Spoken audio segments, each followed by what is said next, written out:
آج امت جس مشکل حالات میں کھڑی ہے اور پوری دنیا کے مسلمان جہاں کھڑے ہیں، آج کسی سے مخفی نہیں، اور ہمارے حکمران کیا کر رہے ہیں اور جو ذمہ دار لوگ ہیں وہ کیا کر رہے ہیں، کس سے بھی مخفی نہیں ہے۔ اپنا دین ایمان بیچا جا رہا ہے، تو یہ قرب قیامت کی نشانیاں ہیں۔ تو آج وہی بچے گا جو اللہ کی کتاب قرآن مجید کے ساتھ لگ جائے گا۔ اچھے لوگ تلاش کرے، ضرورت ہے ہماری تلاش کرنا۔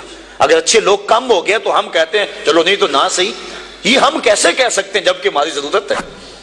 ہم جگہ جگہ سے ڈنک کھائیں، جگہ جگہ سے ڈسے جائیں، ان اچھے لوگوں تک پہنچنے کی کوشش کریں۔ یہ دنیا چکی ہے، اور اس کے دو پڑوں کے نیچے جو بھی آ گیا وہ کچلا جائے گا، بچے گا وہی جو کلی کے ساتھ لگ کے رہے گا۔ تو ہم نے اس کلی کو تلاش کرنا ہے، وہ کہاں ہے؟ ہم کہتے ہیں کوئی بات نہیں، ہم کیا کریں جی، کاروبار کا پتہ ہے ہمیں، کہاں نفع ہے کہاں نقصان ہے، کہاں سودا دینا ہے کہاں نہیں دینا ہے، کہاں کس منڈی سے 2 نمبر مال ملتا ہے کہاں سے 1 نمبر مال ملتا ہے، ہمیں سب پتہ ہے۔ دنیا کا سارا شعور اور فہم و ادراک ہم رکھتے ہیں، اور یہاں آ کر ہم بولے بن جاتے ہیں جی ہمیں کیا کریں، ہمیں تو کوئی صحیح ملا ہی نہیں گا، تم ڈھونڈو تو صحیح۔ ایسے لوگوں کو تلاش تو کرو، در در کی خاک تو چھانو، ایک دن وہ ملیں گے جن کے ملنے سے زندگی پیاری لگنے لگ جائے گی، جن کی قربت میں بیٹھ کے اللہ یاد آئے گا، اور جن کی صحبت تمہیں مالک کے قریب کر دے گی اور تم گناہوں سے خود بخود نفرت کرنے لگ جاؤ۔ بڑے سخت معاملے ہیں آخرت کے۔ آج ہمیں نعت خواں بھی کہہ رہے ہیں کہ مجھے دیکھ کے جہنم کو پسینہ آئے، یہ تو منہ میں طوطی بولتا ہے جو مرضی کہتا پھرے، یہ تو کل قیامت کے دن پتا چلے گا کہ پسینہ کس کو آتا ہے۔ کبھی جنت کا تمسخر اڑایا جاتا ہے، ہورے تو کیڑی جنت کا کرنا ہے تذکرہ، اسی جنت کا جس کو رسول اللہ ہاتھ اٹھا کے مانگتے رہے، اسی جنت کا تذکرہ کر رہے ہیں جس کے لیے حضور کا اشتیاق تھا، اسی جنت کی آرزو کر رہے ہیں جس کے لیے حضور نے فرمایا جب اللہ سے مانگو تو جنت فردوس مانگو۔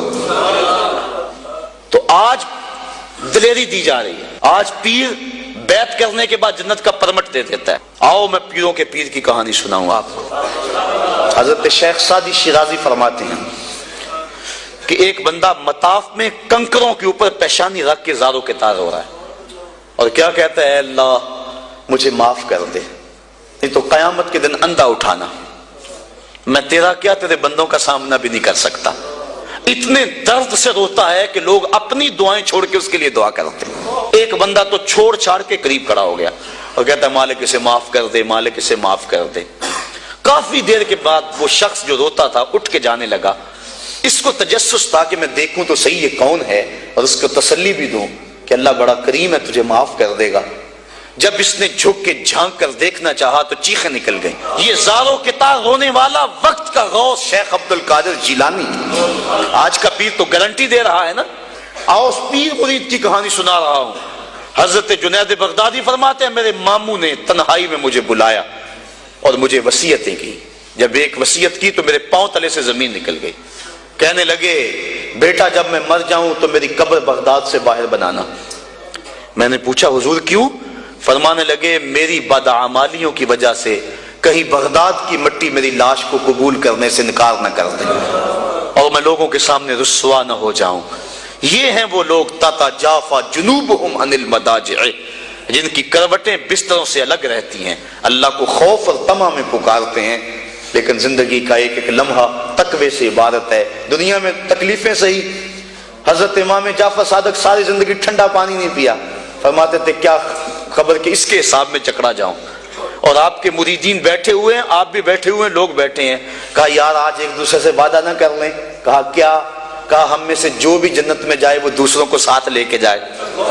غلاموں نے کہا حضور ہم آپ سے وعدہ کریں، ہم تو آپ کے سہارے پہ بیٹھے ہوئے ہیں۔ کہا تم نہیں جانتے آخرت کے معاملے بڑے سخت ہیں۔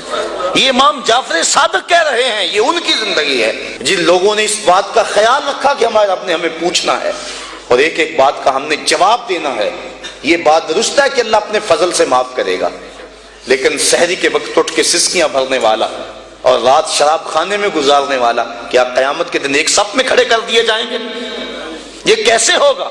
غریبوں کا خون چوسنے والا، بیواؤں اور یتیموں کا مال لوٹنے والا اور رات کی تنہائی میں ان کی مدد کرنے والا کیا ایک صف میں کھڑے کر دیے جائیں گے؟ ایسا کیسے ہو سکتا ہے؟ تو صاحب وہ تقویٰ ہے کہ انسان اپنی زندگی کے ایک ایک قدم کو بچا بچا کے رکھے کہ میں اللہ کی ناراضگی سے بچ جاؤں۔